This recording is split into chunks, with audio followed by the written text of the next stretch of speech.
बच्चों आज की इस क्लास में हम लोग क्लास 7 गुलमोहर गोल्डन जुबली एडिशन से एक पोएम जिसका क्या नाम है द मदर बर्ड, उसके राइटर वॉल्टर डिलामेयर है। इस वीडियो में हम लोग इस पोएम की एक्सप्लेनेशन, इसकी समरी और क्वेश्चन आंसर को डील करने वाले हैं। ठीक है, तो सबसे पहले थोड़ा सा राइटर के बारे में हम लोग जान लें। बच्चों, वॉल्टर डी मिलामेर एक British poet, short story writer और नॉवेलिस्ट हैं। ठीक है, और वो अपने एक पेन नेम से ज़्यादा जाने जाते हैं, जिसका वो पेन नेम क्या है बेटा? Walter rammer. ठीक है, उन्होंने बच्चों और बड़ों दोनों के लिए ही वर्क किया है। दोनों ही के बारे में जो भी उनके वर्क्स थे वो हमें देखने को मिलते हैं। तो सबसे पहले हम लोग समरी देख लें और उसके बाद चैप्टर को और पोएम को एक्सप्लेन करूँगी। इसमें एक शॉर्ट समरी दी हुई है आपकी बुक में, पहले वो देख लें कि in the mother bird de la Mare captures a common scene in nature. Nature के कॉमन सीन को कैप्चर करते हैं हमारे poet. A mother bird sitting in her nest. ठीक है, एक मदर बर्ड है, एक चिड़िया है जो कि एक माँ है, अपने घोंसले में बैठी हुई है। Imagine the range of emotions she must be feeling. और वो इमेजिन्स करती है अपने इमोशंस को। ठीक है, जो वो फील कर रही है वो अपने उन इमोशंस को इमेजिन करती है। In this poem, the human being, the speaker, is the intruder who stumbles across a private and delicate moment and has to retreat looking foolish। ठीक है, थोड़ा सा और बता दूँ, यहीं से फुल स्टॉप तो बड़ा लेते हैं। यहाँ पे हमारा जो स्पीकर है, मतलब जो हमारा पोएट है, वो एक ह्यूमन बीइंग है और वही कहीं ना कहीं इंट्रूड करता है, किसको? स्टम्बल करता है, एक मतलब वो बिना पूछे एक प्राइवेट प्लेस है जो कि उसका जो नेस्ट है। ठीक है, वहाँ पे वो ताक झांक करता है और मीन्स उसको देखता है, और जो भी मोमेंट्स, जो भी फीलिंग्स उस मोमेंट में अराइज होते हैं उस बर्ड से, वो उसको कैप्चर करता है। ठीक है, और जब उस मदर बर्ड्स के उन फीलिंग्स को वो देख के बाद में उसको ऐसा लगता है कि वो looking foolish beside the beauty and dignity of the mother bird. देखिए, अभी मैं आपको एक्सप्लेन करूँगी जब पोएम, तो उसमें आप, इसमें थोड़ा सा शॉर्ट दिया हुआ है बच्चों। तो बाद में उसको लगता है कि अरे मैं ही एक बेवकूफ़ था, ये जो मदर बर्ड है वो तो उसके पास तो बहुत सारी इमोशन है, मतलब वो चाहती नहीं कि कोई उसको डिस्टर्ब करे। ठीक है, और वो अपने बच्चों की देखभाल बड़े अच्छे से कर रही है। कभी वो एक फीलिंग देती है, ठीक है, एक इमोशन शो करती है हमारे पोएट को। कभी वो गुस्सा आ जाती है और कभी ऐसा लगता है कि she was bravely enough to fight the poet. तो ये सारी चीज़ें हम इस पोएम में देखेंगे। एक और समरी है जो मैं आपको यहाँ पे बता दूँ, आप चाहें तो इस समरी को नोट भी कर सकते हैं। Speaker says that he peeped through a leafy hedge and spied a mother bird in her nest. हमारा जो पोएट है बच्चों, वो पीप करता है। पीप मतलब धीरे से झांकता है, किस तरफ से? थ्रू अ लीफी hedge, एक लीफी hedge की तरफ से झांकता है और स्पाइड करता है। स्पाई मतलब जान ही रहे हैं, जासूसी करना। और मदर बर्ड इन हर नेस्ट, ठीक है, उसको देखता है।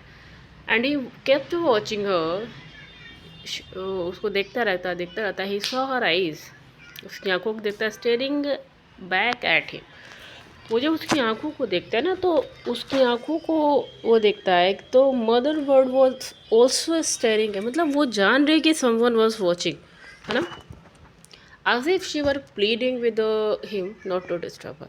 ठीक है, पहले तो वो स्टेयर कर रही है, वो देख रहा है, उसको लग रहा है कि जब जो मदर बर्ड है वो स्टेयर कर रही है और हमसे क्या कर रही है? प्लीडिंग कर रही है। प्लीडिंग कर रही है किस चीज़ के लिए? कि उसको डिस्टर्ब ना किया जाए भाई, उसके साथ उसके बच्चे होंगे। At first she looked a little scared and her breast heaved as as if her heart was throbbing। ठीक है, पहले तो ऐसा लगता है कि वो थोड़ी डरी हुई है और अपने ब्रेस्ट को क्या करती है? और थोड़ा सा हीव्ड करती है, ठीक है, थ्रोबिंग करती है। But then she grow bolder and opened her sharp break to let out a cry. लेकिन थोड़ी देर बाद अपने दूसरे इमोशन, देखिए अभी राइटर को मैंने बताया ना कि he was capturing the emotion of a bird. ठीक है, तो अभी देखिए, अभी थोड़ी देर के बाद वो क्या करती है? वो अपने आप को बोल्ड इनफ करती है, किस चीज़ के लिए? उस अपने बीक से शाउट करने के लिए, चिल्लाने के लिए, ठीक है। तो ये सारी चीज़ें यहाँ पे डिफरेंट इमोशन हमारा जो पोएट है वो देखता है। अब पोएट के ऊपर क्या इम्पैक्ट पड़ता है वो देखिए। What impacted on the speaker was not the cheerful morning song or the soft notes of the evening. अब जब ये यहाँ पे ऐसे क्राई करती है ना, तो हमारा स्पीकर कहता है कि ये जो उसका क्राई था, ऐसा नहीं लगता है कि सुबह में जो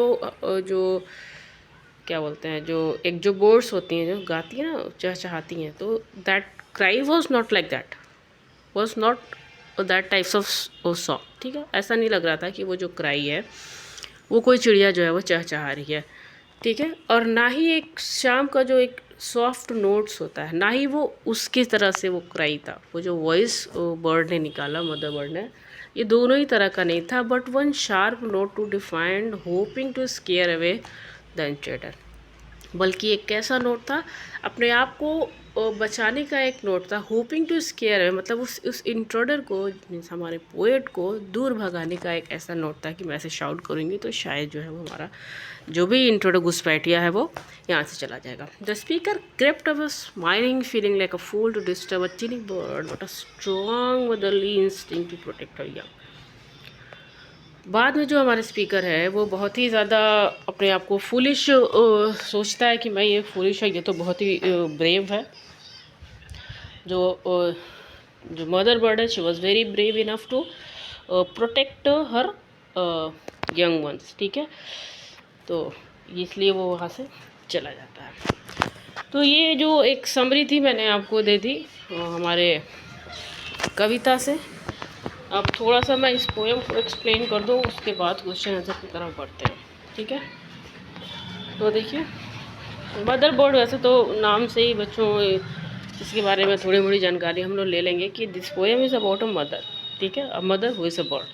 अब मदर का क्या काम होता है, बच्चों की प्रोटेक्ट करना। तो अभी हमने देखा समरी में कैसे वो प्रोटेक्ट कर रही है, ठीक है। पहली लाइन क्या है, through a green Twilight of a hedge.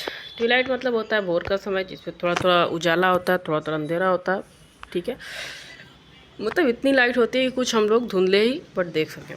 I peered with the cheek on the cool heave past. मैंने झांका कहाँ से, उस हेज में। And spied a bird upon the nest, और मैंने झांका और स्पाई किया एक बर्ड को अपने नेस्ट पे। टू आई द शीवर्ड बिसीचिंग मी, दो आँखें शी हैड, ऐसा लग रहा था कि वो आंखों से मुझको एक अपील कर रही है, बिसीच कर रही, रिक्वेस्ट कर रही है कि उसको डिस्टर्ब ना। मीकली, ठीक है, वो बहुत ही मीकली मतलब हम कह सकते हैं नाजुक, तो बड़ी कोमलता से वो वो रिक्वेस्ट कर रही है कि उसको डिस्टर्ब ना किया जाए। And brave, her brown breast throbbed hot and quicked above her heart. ऐसा लग रहा है कि वो थोड़ा सा नहीं डरते हैं तो थोड़ा सा कुम्हला जाते हैं, फड़फड़ा जाते हैं, ऐसी कुछ राइटर को फील हुआ। और मतलब इसने एक डर की इमोशन शो किया। और ऑन द अदर एंड यहाँ पे हम देखेंगे, and then she oped her dagger bill. Oped मतलब होता है उसने ओपन किया, खोला क्या, अपना वो बिल, मतलब अपनी चोंच।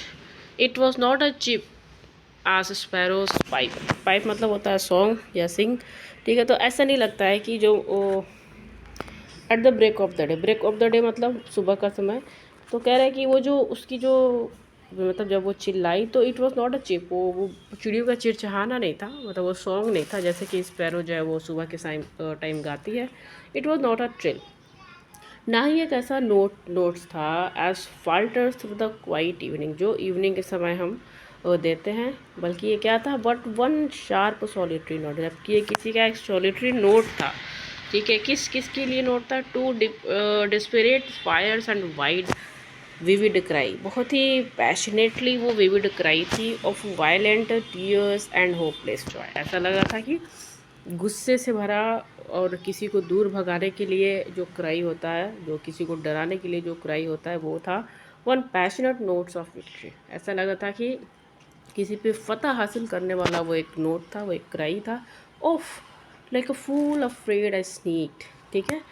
कह रहा है कि फिर मैंने ये रियलाइज़ किया स्नेक का मतलब होता है मूव्ड अवे। मैं वहाँ से मूव वो किया, मुझे लगा कि मैं ही एक फूलिश की तरह से यहाँ पे ये सारी चीज़ें नोट कर रहा हूँ। Smiling the smile the fool smile is best, ठीक है। थोड़ा मुस्कुरा के बाहर हटा वहाँ से। At the moment at the mother bird in the secret has patient upon her loneliness, ठीक है। बहुत ही अच्छे से वो अपने बच्चों की वहाँ पे देखभाल कर सकती है अकेले ही, ठीक है। Question answer. Did the first line of the poem, what could the speaker mean by the green twilight? तो speaker twilight means a soft light, not too bright, especially at the hours between afternoon and evening। वही भोर का समय मैंने बताया आपको। Since the speaker saw the bird through a hedge, he must have seen her through the light and shadow, which would look like twilight. Green twilight refers to the soft light, which might have looked almost green because of the green leaves of the hedge. Question number 2. I peered find one more thing that the speaker's eyes do and one thing that the bird's eyes do in the poem. Why has the speaker used these words to describe what his eyes and the bird's eyes were doing? क्या कर रहे थे दोनों? Speaker's eyes also spied the birds. The bird's eyes seemed to be seeing the speaker. The speaker said that he spied the birds because he saw the bird through the hedge and leaves, as if the birds has been hidden. He says that the bird's eyes were seeing him because he felt that the bird guarding her nest was requesting him with her eyes not to disturb or harm her in any way. Why did the speaker think the bird to be both meek and brave? So it's because it was so small compared to him, a human being, and because she was looking after her nest alone. At the same time, he thought that the bird was brave because she was guarding her nest all by herself, and she did not fly away, did not fly even when she saw the human being. What was the call of the bird like? Was it was it not like? The call of the bird was a sharp note, like a desperate, fierce, and vivid cry that seemed to express both tears and happiness, courage and hopelessness. It was like a passionate note of victory. It was not like the chirp of sparrows at dawn or a musical trill of birds heard in the evening. Question number 5. Of like a fool afraid I sneaked. Why did the speaker feel like a fool afraid? So, because he felt foolish in front of the brave and beautiful little mother bird, he did not know what to do or how to act. And when she saw her looking at him with pleading eyes and heard sharp cry, he moved away as if he was afraid of that small and lonely bird. Why did he describe his movement as is sneaking off? Because he did not want to scare the bird. He was afraid of disturbing her in. So, in a way, it seemed like he was afraid of her, as if he had come into what was the bird's territory and had to leave quickly because he was not supposed to be there. That is why he described the movement sneaked off. Question number 6 है, देखिए इसका answer मैं direct पढ़ दूँ। The speaker calls it a secret hedge because it was isolated from the rest of the surroundings. The mother birds has chosen this place for her nest to protect and tend to her young ones without the fear of intruders or predators. Why the mother birds waiting patiently? So she waits patiently, observing her surrounding, waiting to wards of any intruder as well as waiting for her eggs to hatch. Appreciating the poem में ये देखिए, मैं इसके answer direct पढ़ूँ। The hedge where the speaker saw the mother bird was green. The leaves near the speaker felt cool to touch. The bird's chest was brown. The speaker imagined her heart breathing nervously beneath it. The bird's beak was sharp as a dagger. The cry she uttered was sharp and passionate. The speaker compared the cry to that of other birds at dawn or a quiet evening.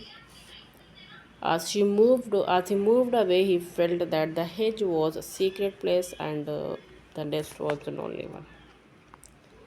Question number 2 देखते हैं. The bird's cry has been described as desperate because she was desperate to protect her nest. It was fierce because she felt scared and weak in front of the speaker and wanted to surround as powerful as she could in order to keep him away from the nest. Her cry was vivid because it was the only sound in that quiet place and could be heard clearly and sharply. अब इसका B देखते हैं. The speaker stresses that there was only one cry because he remembers the cry very clearly. In that one cry, the word seemed to express a range of emotions: loneliness, desperation, fierceness, valor, helplessness, and joy. She uttered it only once, but that is what seems to make it so emotional and memorable. The speaker stresses that there was only one cry with words, one sharp solitary note, the one desperate fierce and vivid cry, and passionate note of victory. Question number 3 देखिए, ये है और इसके answer में ये है, आप खुद ही ट्राई करिए. क्वेश्चन नंबर 4, इसका आंसर ये है. Introduction. The speaker looks inside the hedge, sees the mother birds. Action क्या है इसका? The mother birds looks bravely at the speaker who is a stranger to her. Then she lets out sharp solitary note. अब इसका closure जो है वो देखिए. The speaker feeling foolish snakes away. All of this takes place in a hedge in this place. The three clear stages help us understand what is going on both with the speaker and the bird. Therefore, as the action builds, we are able to identify the key emotions in the poem, and then as the poem ends, we understand how foolish the speaker feels. Going further के जो question है वो आपके अपने book में देखिए. मैंने answer यहाँ पे लिख रखा है. देखिए, फनी, ओरिजिनल, रियलिटी, एग्जैक्ट. ठीक है. क्वेश्चन नंबर 2 का आंसर यहाँ पे है. The mother bird would want the speaker to understand that she loves her chicks and that she would do anything to protect them and keep them safe. She would also want the speaker to know that she does not know what his intentions are, so she has to protect her eggs. और then question number 3 का देखिए. Fear, uncertainty, करेज, relief. ठीक है.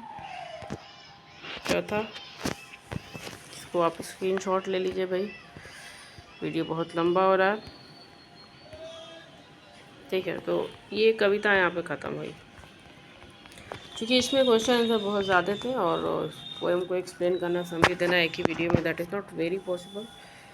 But फिर भी मैं hope करती हूँ कि वीडियो आपको पसंद आई होगी. आपके बड़े बड़े सारे मैसेज आपके आते हैं भाई, क्योंकि मुझे सारी क्लासेस को कंप्लीट करने होते हैं, थोड़ा टाइम लगता है. उसमें से आपके कमेंट आते हैं कि मैम आंसर्स लॉन्ग है. भाई आंसर्स लॉन्ग है तो आप शॉर्ट करिए ना. मैं एक सिंपल सा आंसर आपको दे रही हूँ. आपको लगता है कि आंसर शॉर्ट करना है तो you can do it. Okay. तो मिलती हूँ बेटा नेक्स्ट वीडियो में. क्लास 7 से वीडियो अपलोड करने वाली हूँ मैं. तो चलिए, thank you, have a nice day.